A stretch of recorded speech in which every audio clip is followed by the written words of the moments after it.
is responsible for the life that you live and for the air that you breathe. Read. Thou shalt have no other gods before me. Therefore, I will have no other powers. I will have no other gods before me.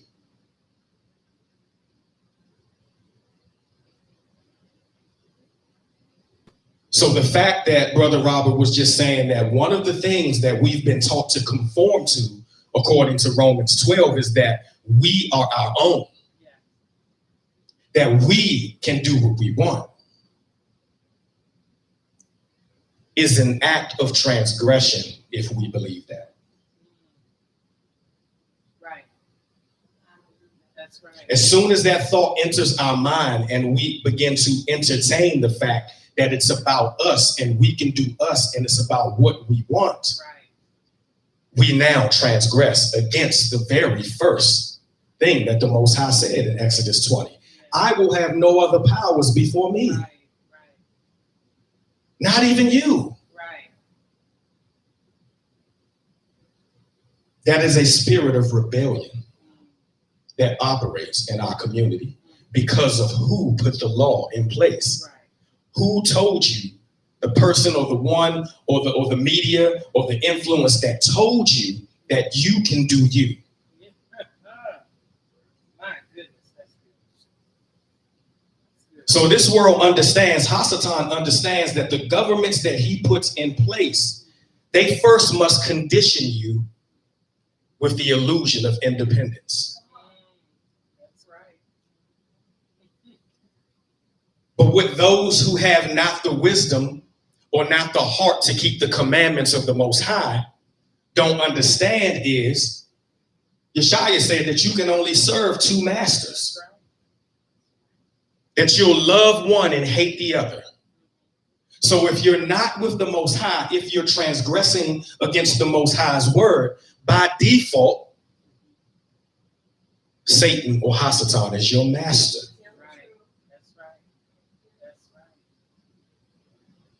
Now, simultaneously, while they are telling you that you can do you, that you can make your own decisions, we have a government that tells you that you must put on a mask.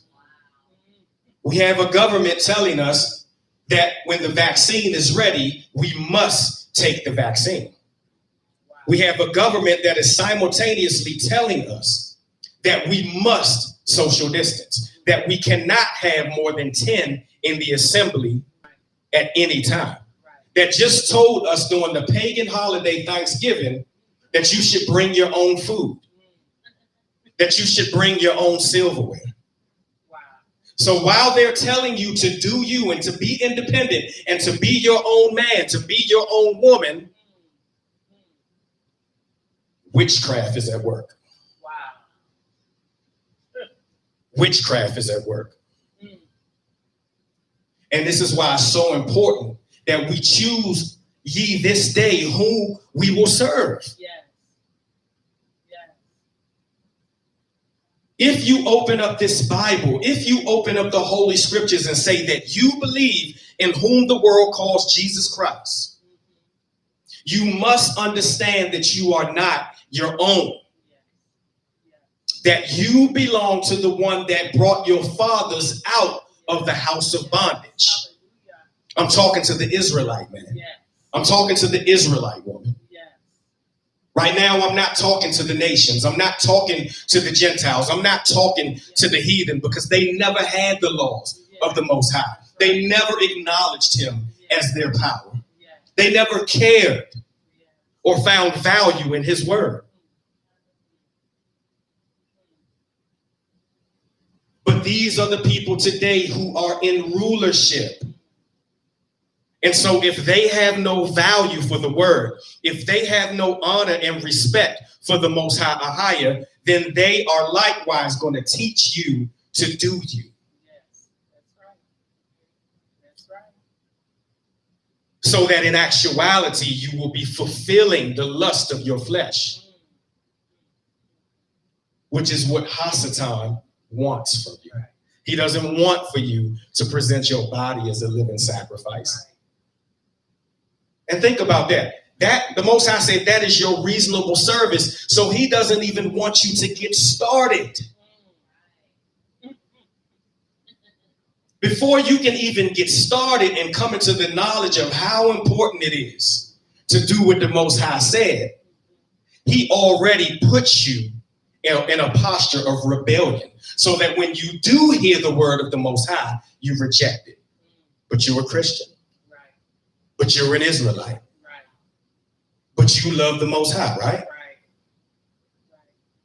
The biggest obstacle that we'll ever have to overcome is us. Yeah. Yeah. We know that Hasatan roams the earth as a roaring lion, seeking whom he may devour.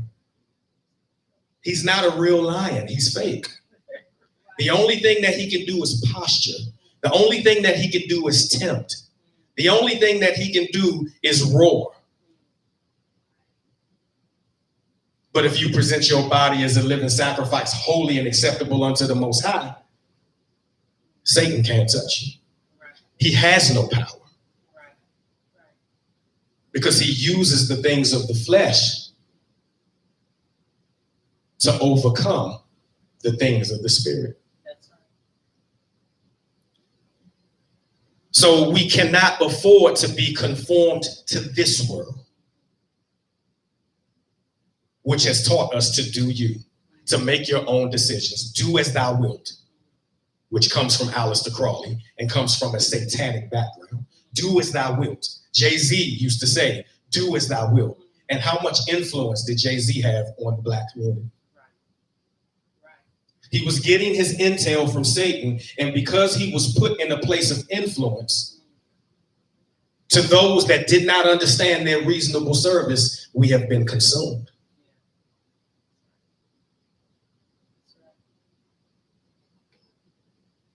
Let's go back to Exodus 20. Keep your finger in Romans 12. We are laying the foundation for dedicating ourselves back unto the Most High, as our fathers historically during the time of the Maccabees rededicated the temple unto the Most High. Exodus 20, read. And the Most High spake all these words, saying, I am the Most High thy power, which have brought thee out of the land of Egypt, out of the house of bondage. Thou shalt have no other gods before me.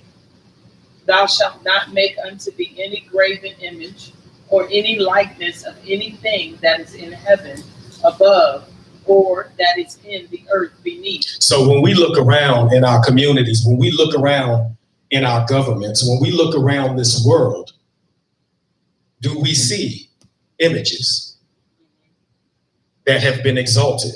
Do we see images that have been propped up to be gods and to be influences? Right. When we look in the mirror, do we see ourselves as one of these images, or do we see ourselves as one who is dedicating ourselves unto the Most High, who is presenting our body as a living sacrifice, holy and acceptable? Which man do you see?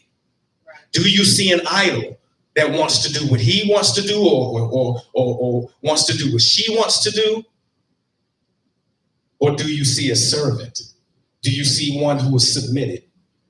Do you see one who desires to do the will of the Most High?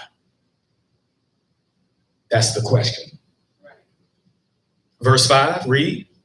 Thou shalt not bow down thyself to them, nor serve them. Thou shalt not bow down thyself to them, nor serve them. So even when you look in the mirror, if you are doing what you want to do and not what the Most High commanded you to do, you have made yourself an idol. You are bowing down to the will and the desires of your flesh. Here's the war. Thou shalt not bow down thyself to them, nor serve them. Read. For I, the Most High High, thy Elohim, am a jealous Yah. Now, why would he say he's jealous? Think about that. Why would he say he's jealous? I'm asking. Because he said he wouldn't have anything else before. He knew we would put stuff before. Right. Yeah.